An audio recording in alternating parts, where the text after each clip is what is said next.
கேரளாவில் ஒரு 2-3 டேஸாகவே மழை சுத்தமாக நிற்கவே இல்லை. கண்டினியூஸாகவே பேஞ்சிட்ருக்கு. ஸோ மார்னிங் நான் மட்டும் கோவிலுக்கு போயிட்டு வந்துட்டேன். பாப்பா நல்லாவே தூங்கிட்டு இருந்தா. போயிட்டு வந்ததுக்கப்புறம் தான் பிரேக்ஃபாஸ்ட் ரெடி பண்ண ஸ்டார்ட் பண்ணேன். மார்னிங் இன்னைக்கு டிஃபனுக்கு தோசையும் கொத்தமல்லி சட்னியும் தான். இன்னைக்கு எந்த டைமில் குக் பண்ண ஸ்டார்ட் பண்ணேன்னு தெரியல. என்னால் கண்டினியூஸாகவே குக் பண்ண முடியல.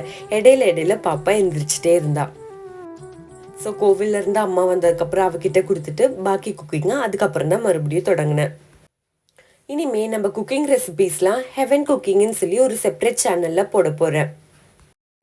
ஸோ நம்மளோட 2 சேனல்லையும் சப்போர்ட் பண்ணுவீங்கன்ற நம்பிக்கையில் நான் அது ஸ்டார்ட் பண்ணியிருக்கேன். ஸோ இந்த சேனலில் நம்மளோட வீலாக்ஸும் ஹெவன் குக்கிங்கில் இனிமேல் நம்மளோட குக்கிங்கும் வரும். ஹெவன் குக்கிங்கோட லிங்க் நான் ஃபஸ்ட் கமெண்டில் பின் பண்ணுறேன். மறக்காமல் செக் பண்ணி